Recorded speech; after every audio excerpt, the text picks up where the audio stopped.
ज्यू पहिलोपटक बक्सिङ अभ्यास गर्न आइन्। उनी पोजिसनमा उभिन मात्र के लागेकी थिइन्। पछाडिबाट कसैले उनलाई जोडले लात हान्यो र उनी उछिट्टिन्। उनको पछाडि रहेको एक गुन्डाले मौका छोपेर उनलाई नराम्रोसँग छोयो र उनको छाती सानो र प्यारो छ भन्दै खिल्ली उडायो। ज्यूले तुरुन्त प्रतिकार गरिन्। अपमानित भएको महसुस गरेर त्यो मान्छेले उनको कपाल समात्यो र जोडले मुक्का हान्यो। पुरुषले भरिएको यो बक्सिङ जिममा सबैले ज्यूलाई हेप्थे। यति हुँदाहुँदै पनि ज्यूले आफ्नो बुबाको मृत्युको बदला लिने अठोटका साथ दिनको 1 लाख पटक मुक्का हान्ने अभ्यास गरिरहिन्। एक हप्ता अघि उनी समयमै स्कुल जाने एक साधारण हाई स्कुलकी विद्यार्थी थिइन्। अचानक उनका बुबा हराए र सबैभन्दा खोजिएको अपराधी बने।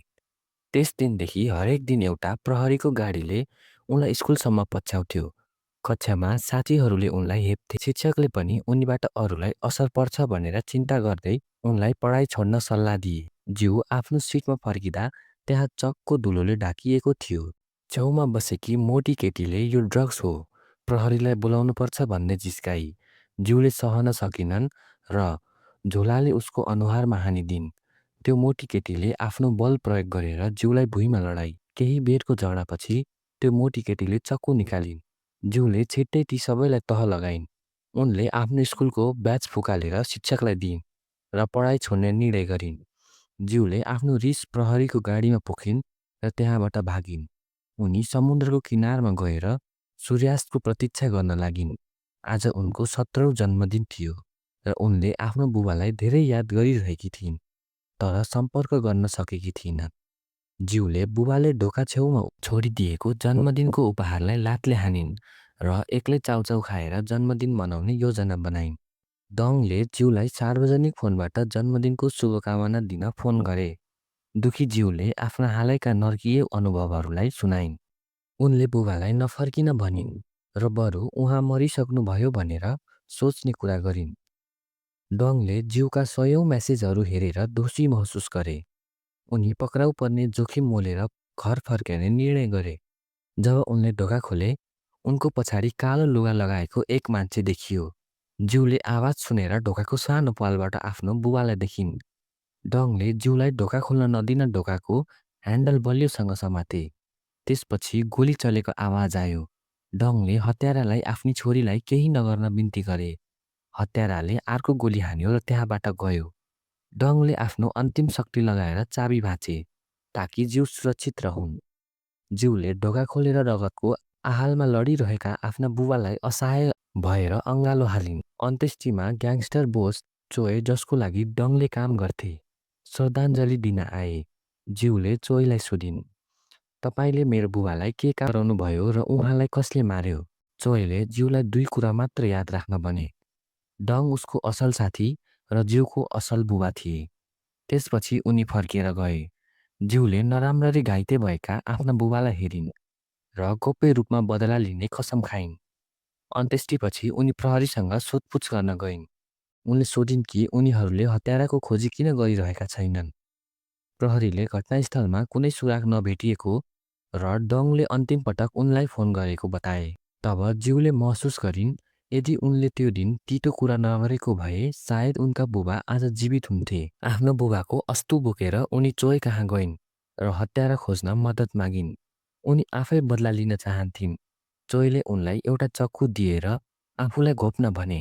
उनी डराएर चल्न सकिनन्। चोयले उनलाई झापड हानेर भुइँमा लडाए र वास्तविकतामा फर्काए। ज्यू एक्लै घर फर्किन्। उनी आफ्नो बुबाको चाबी हेर्दै सोचमा डुबेकी थिइन्। अचानक ढोकाको घन्टी बज्यो। ज्यूले आफ्नो बुबालाई मार्ने मान्छे जस्तै लुगा लगाएको एक व्यक्तिलाई देखिन्। उनी डराएर सास फेर्न सकिनन्। ऊ गएपछि मात्र उनले राहतको सास फेरिन्। तर त्यसपछि उनलाई आफू कायर भएको महसुस भयो। उनले एउटा बेसबल ब्याट समातिन् र छिट्टै उसको पछि दौडिन्। तर त्यो मान्छे गाडी चलाएर गइसकेको थियो। ज्यूले हार मानिनन्। उनले हत्याराको बारेमा जानकारी दिनेलाई 50 लाख इनाम दिने घोषणा गर्दै जताततै पर्चा टाँसिन्। छिट्टै एक केटाले फोन गरेर आफूसँग जानकारी भएको र नगद लिएर भेट्न आउन भन्यो। तर यो केही खराब केटाहरूको चाल थियो। उनीहरूले ज्यूको पैसा मात्र लिएनन्, उनलाई कुटपिट पनि गरे। उनी केटी हुन् भन्ने थाहा पाएपछि उनीहरूले चासो देखाए। उनलाई बेहोस बनाएर उठाएर लगे। जब जीवको होस आयो, उनले आफ्नो हात बाँधिएको र आफू गुडिरहेको गाडीको डिकीमा रहेको पाइन्। उनले आफूलाई फुकाल्ने प्रयास गर्दा गाडी रोकियो। जीवले चक्कुले डोरी काटिन्। अचानक डिक्की खुल्यो। डराएर उनले चक्कु खानिन्। तर एउटा हातले त्यो चक्कु समात्यो। त्यो चोय थिए, जो उनलाई बचाउन आएका थिए। जीवले सोधिन् कि उनले बुबाको हत्यारा भेट्टाए कि नाइ। चोयले उनलाई यस्तो नाटक बन्द गर्न र सडकमा मर्न नचाहने हो भने चुपचाप बस्न चेतावनी दिए। जीवलाई आफ्नो गल्तीले बुबा मरेको जस्तो लाग्थ्यो र उनले हत्यारा खोज्न छोड्ने थिइनन्। उनको दृढता देखेर चोयले सोधे, के तिमी बदलाको लागि जे पनि गर्न तयार छौ? दृढ आँखाले जीवले भनिन् कि उनी सब थोक दिन तयार छिन्। चोयले उनलाई एउटा हत्यारा तालिम केन्द्रमा लगे, जुन बलिया युवाहरूले भरिएको थियो। उनी त्यहाँ एक्ली महिला थिइन्। चोयले ताइजूलाई जीवको ख्याल राख्न भने। ग्याङजीले जीवप्रति दया देखाएर मुस्कुराउँदै उनलाई छात्रावाससम्म पुर्यायो। जीव आएपछि ग्याङजी अब सबैभन्दा तल्लो दर्जाको सदस्य रहेन। अब उसले अझै मेहनत गर्नुपर्ने थियो। उसको लक्ष्य डोङचेन ग्याङको शीर्षमा पुग्नु थियो। जीवले आफ्नो बुबाको अस्तुलाई प्रेरणाको लागि दराजमा राखिन्। नयाँ सदस्यको रूपमा जीवका दिनहरू सजिला थिएनन्। उनले हरेक दिन भाँडा माझ्नु र भुइँ पुछ्नु पर्थ्यो र ओरापोराका मानिसहरू उनलाई जिस्काउँथे र एक्लाउँथे। कसैले पनि मद्दत गरेनन्। छेउबाट हेरिरहन्थे। सायद उनीहरूलाई लाग्थ्यो कि जीव धेरै दिन टिक्ने छैन। राति जब अरू आराम गर्थे, जीव कडा अभ्यास गर्थिन्। चोय उनको दृढताबाट प्रभावित भए र उनलाई लड्न सिकाउन थाले। लडाइँमा क्रूर र शक्तिशाली हुनुपर्छ। बलमा मात्र भर पर्नु हुँदैन र शत्रुको कमजोर ठाउँमा हान्नुपर्छ। त्यसपछि उनले आफै चालहरू देखाए। जीव सजिलै हारिन्, तर उनले हार चाहिँ मानिनन्। उनीसँग प्रतिभा थियो, तर उनको शक्ति धेरै कमजोर थियो। दिन प्रतिदिन जीव पागल जसरी तालिम लिन्। उनले पञ्चिङ ब्यागलाई आफ्नो शत्रु सम्झेर बारम्बार हानिन्। जबसम्म त्यो लगभग फुट्ने अवस्था पुगेन, जीवले डोङच्याङ ग्याङमा सामेल हुने कसम खाइन्। त्यसपछि एउटा ठुलो झगडा सुरु भयो। नियम सरल थियो। अन्तिममा उभिने व्यक्तिले जित्नेछ। जीवले आफ्नो प्रतिद्वन्दीको कमजोरी ठाउँमा ध्यान केन्द्रित गरिन् र कुनै पनि पुरुष जत्तिकै क्रूरता साथ लडिन्। ग्याङजी पनि बलियो थियो।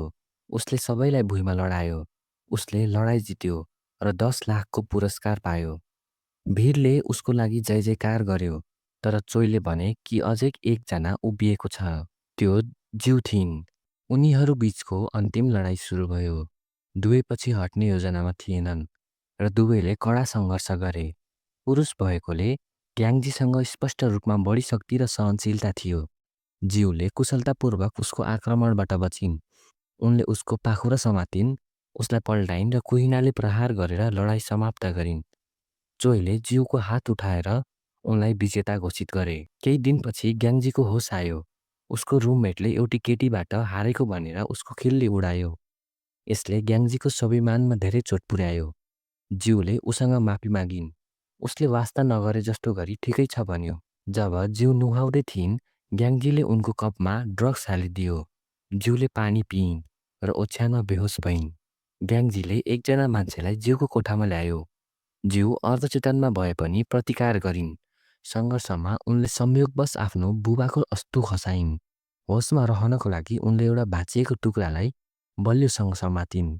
जीवले बिना हिचकिचाहट त्यो मान्छेको संवेदनशील अङ्गमा घोपिदिन्। ग्याङजी छेउबाट पागल जसरी हाँसिरहेको थियो। जीवले मौका पाएर कोठाबाट भागिन्। ग्याङजीले हटौडा समात्यो र उनको पछि लाग्यो। ऊ जीवलाई मार्न तयार थियो। भाग्यवश ताइजू ठिक समयमा आइपुगे।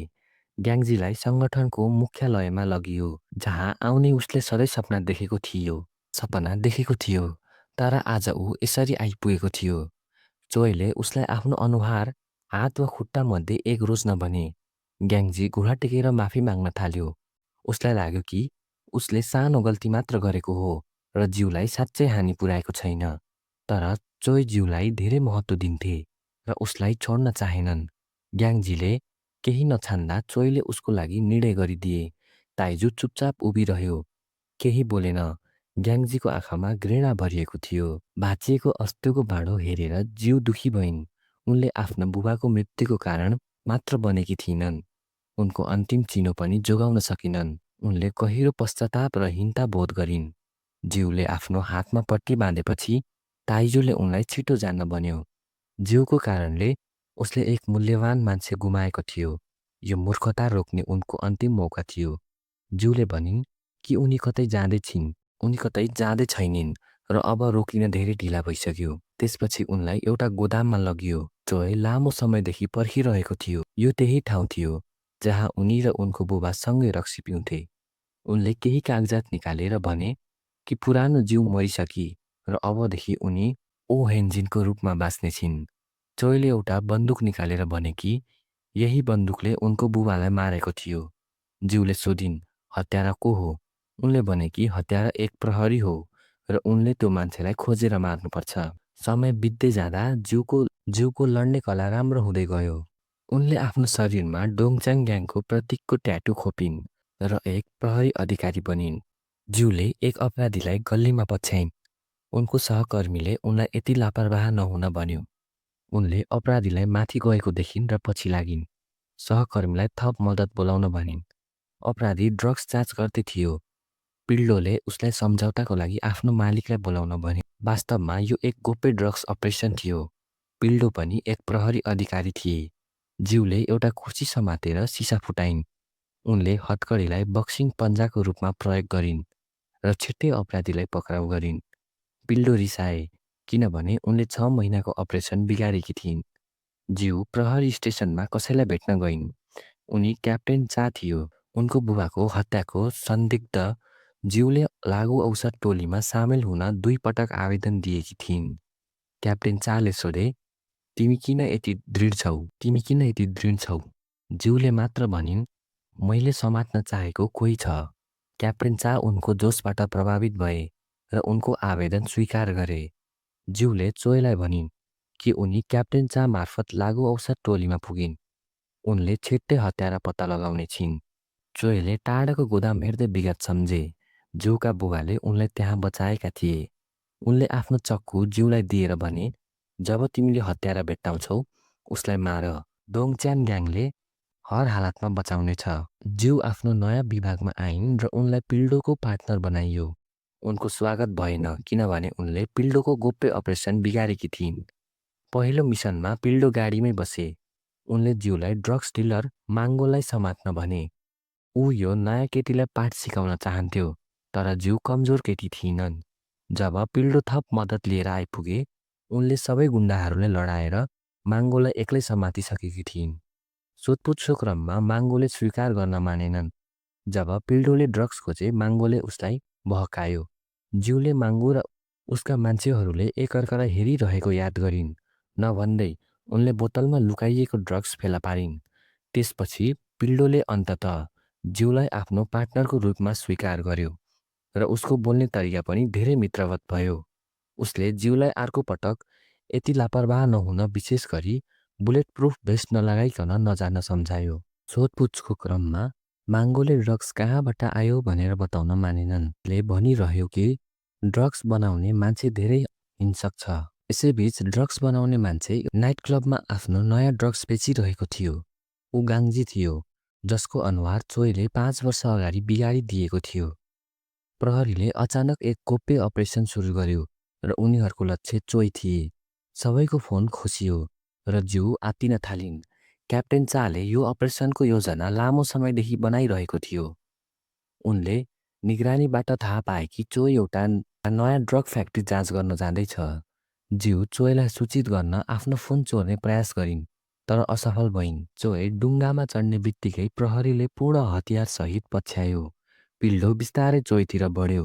अचानक गोली चल्यो। क्याबिनमा अँध्यारो भयो। चोय होनमा भागे। उनका मान्छेहरूले सबै प्रमाण नष्ट गर्न आगो लगाए। अपरेसन पूर्ण रूपमा असफल भयो। ज्यूले एउटा बन्दुक भेटिन्। उनले याद गरिन् कि क्याप्टेन चाको अनुहार बन्दुकमा कोरिएको दाग देखेपछि बदलियो। यो बन्दुक त्यही प्रहरीको बन्दुक थियो जसले ज्यूको बुबालाई मारेको थियो। चोय रिसाए किनभने उनीहरूको स्थान खुलासा भएको थियो। उनले ताइजूलाई गद्दार को हो भनेर पत्ता लगाउन भने। ताइजूले जानी जानी उल्लेख गर्यो कि ज्यूले उनीहरूलाई प्रहरी अपरेसनबारे पहिले बताएकी थिइनन्। उसको समस्या खडा गर्ने प्रयास सफल भयो। जोयले जीवको कुनै पनि फोन उठाएनन्। क्याप्टेन चा पनि रिसाएका थिए। उनले सबैको बन्दुक जाँच गरेर कसले गोली चलायो भनेर पत्ता लगाउने प्रयास गरे। तर कुनै गोली हराएको थिएन। ज्यूले पिल्डोबाट थाहा पाइन् कि डिलरहरूको गिरफ्तारी केवल एक नाटक थियो। प्रहरीले चोइले आफ्नो सतर्कता गुमाउँदा छापा मार्ने चाहेको थियो, तर ऊ अन्तमा भाग्यो। ज्यूले चोयको सम्बन्ध चार्टमा आफ्नो बुबाको नाम देखिन्। उनले आफ्नो बुबाको बारेमा सोध्ने प्रयास गरिन्, तर केही पत्ता लगाउन सकिनन्। क्याप्टेन चाले राम्रो काम नगरेकोमा आफ्नो हाकिमबाट गाली खाए। डिनरमा ज्यूले थप जानकारी सङ्कलन गरिन्। क्याप्टेन चा चोइलाई समात्न यति दृढ हुनुको कारण केही हदसम्म ड्रग्सले मानिसहरूलाई हानि पुर्याउँछ र केही हदसम्म उनको पार्टनर ड्रग्स अपरेसनमा मरेकोले थियो। अचानक चोइले ज्यूलाई फोन गरे। ज्यूले पछिल्लो अपरेसनमा के भयो भनेर बताइन्।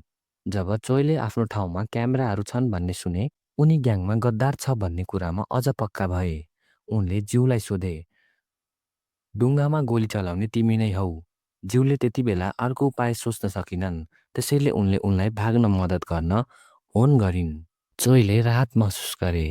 त्यसपछि उनले आफ्ना मान्छेहरूलाई सबै क्यामेराहरू हटाउन आदेश दिए। यस भिडियोको पार्ट 2 हेर्नको लागि च्यानललाई लाइक, सब्स्क्राइब गर्न नबिर्सिनुहोला।